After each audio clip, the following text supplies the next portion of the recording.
જૂનાગઢના માંગરોળ બંદરેથી કબૂતર મળી આવ્યું, જેના પગમાં નંબર લખેલું શંકાસ્પદ આ કબૂતર હતું. કબૂતરની પાંખોમાં અજાણી ભાષામાં લખાણ હતું. તપાસમાં મરીન પોલીસને વાંધાજનક કંઈ જ નથી મળ્યું. અન્ય દેશમાં કબૂતરોની યોજાતી હરીફાઈ દરમિયાન આ કબૂતર અહીં આવી ચડ્યું હોય એવી શક્યતા જોવાઈ રહી છે.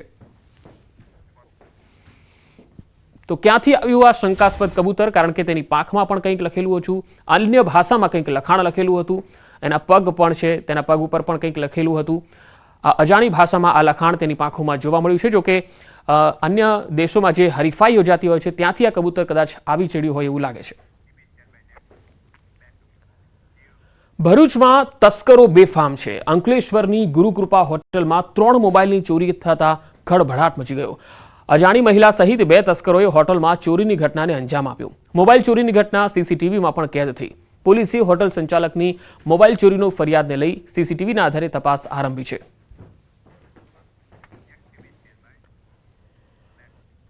શિયાળો જામ્યો છે અને ચોર ટોળકી પણ બરાબરની જામી છે ચોરી કરવા માટે. મહીસાગર જિલ્લાના ખાનપુર તાલુકાના ગાંગટા ગામે છેલ્લા 10 દિવસમાં સતત ચોરીના બનાવો વધી રહ્યા છે, જેના કારણે રાત્રિના સમયે ગામના લોકો હવે પહેરો કરવા માટે મજબૂર બન્યા છે. તસ્કરોના આતંકને કારણે લોકોમાં ડર વ્યાપી ગયો છે. આટલી કડકડતી ઠંડીમાં પણ ગામના લોકો પહેરો ભરવા મજબૂર છે. ગામમાં ફરી ચોરીની ઘટના ન બને તેના માટે લોકો પોતે જ હવે સુરક્ષા કરી રહ્યા છે. 10 દિવસ પહેલા 5 મકાનો સહિત એક દુકાનમાં મધ્યરાત્રિના તસ્કરોએ હાથફેરો કરી અને સોના ચાંદી સહિત રોકડ રકમની ચોરી કરી હતી. બાદમાં 4 દિવસ પછી ફરી એ જ વિસ્તારમાં એક મકાનમાં ચોરી થઈ ગઈ. લોકો જાગી ગયા, બૂમાબૂમ થઈ. જો કે ચોર ટોળકી રોકડ રૂપિયા લઈને ફરાર થવામાં સફળ રહી, જેથી ગામના લોકોએ ચોરોને ઝડપી લેવા પોલીસને રજૂઆત કરી. અઠવાડિયામાં 2 દિવસ ચોરી થઈ છે. આખા ગામમાં ફરવું પડે છે, રાત્રે તાપણી કરીને જાગવું પડે છે. છોકરા પણ રાત્રે સૂતા નથી, જાગે છે. સવારમાં સ્કૂલો બગડે છે. મહિલાઓ પણ ગામમાં ફરે છે. ગામના પુરુષો પણ રાત્રે ફેરી કરે છે. અમારી માંગ છે કે જલ્દી અમને પોલીસની એ થાય મદદ. ગાગટા ગામ ખાતે 2 દિવસ પહેલા ચોરનો ભય રહ્યો છે. મહિનાથી આ કામ ચાલી રહ્યું છે. ચોર 2-3 દિવસ છોડીને આવે છે. અઠવાડિયામાં 2 દિવસ છોડીને એક ઘરમાં ચોરી 4 ઘર તોડ્યા, એક દુકાન તોડી છે. 5 તોલા સોનું લઈ ગયા છે, સોના ચાંદી પૈસા લઈ ગયા છે.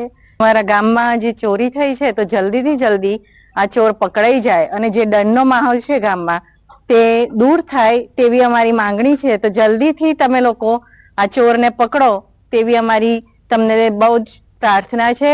અને પોલીસને જલ્દીથી જલ્દી આ ગામમાં અને આજુબાજુના ગામમાં બી ચોરી થઈ શકે એવો માહોલ છે, કારણ કે અહીંયા 2 વાર એટલી 10 દિવસમાં ચોરી થઈ છે.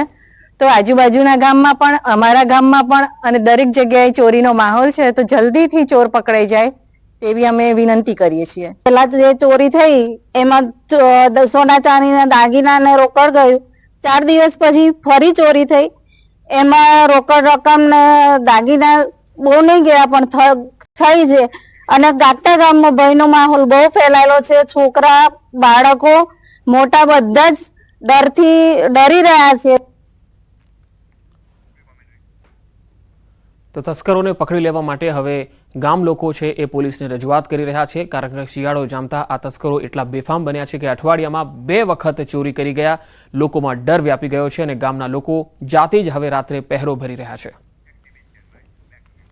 કેન્દ્રીય મંત્રી મનસુખ માંડવિયાની આગેવાનીમાં વડનગરમાં વિશાળ પદયાત્રાનું આયોજન થયું. સુશાસન દિવસની ઉજવણીના ભાગરૂપે વડનગરમાં પદયાત્રાનું આયોજન કરાયું. પૂર્વ પીએમ અટલ બિહારી વાજપેયીની 100મી જયંતિની ઉજવણીના ભાગરૂપે આ પદયાત્રા યોજાઈ રહી છે, જેમાં કેન્દ્રીય મંત્રી મનસુખ માંડવિયા, ઋષિકેશ પટેલ, હર્ષ સંઘવી સહિતના નેતાઓની સાથે હજારો કાર્યકર્તાઓ અને નાગરિકો પદયાત્રામાં જોડાયા.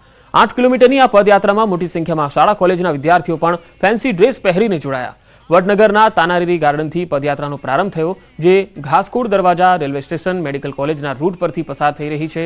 અમરથોડ દરવાજાથી નીકળી આ યાત્રા તાનારીરી ગાર્ડનમાં પરત આવશે.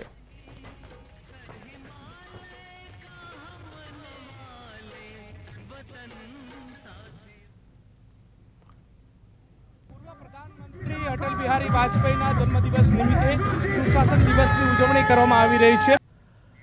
રાજસ્થાનના ઉદયપુરથી છેલ્લા 19 વર્ષથી ભેરુલાલ મહારાજ તેમના પદયાત્રીઓ સાથે પગપાળા દ્વારકાધીશના દર્શનાર્થે આવે છે. 106 વર્ષના ભેરુલાલ મહારાજ લગભગ 50 જેટલા પદયાત્રીઓ સાથે 19 વર્ષથી દ્વારકા ખાતે પગપાળા પહોંચે છે અને ભગવાન દ્વારકાધીશના દર્શન કરી લોકોના સારા આરોગ્ય અને પરસ્પર સારી ભાવના બની રહે તે માટે આવે છે। જામનગરના પણ વ્યક્તિ આ પદયાત્રામાં જોડાય છે। આ પદયાત્રાનો મુખ્ય હેતુ લોકોની વચ્ચે પરસ્પર શાંતિની ભાવના અને આરોગ્ય સારું રહે તે માટેનો છે।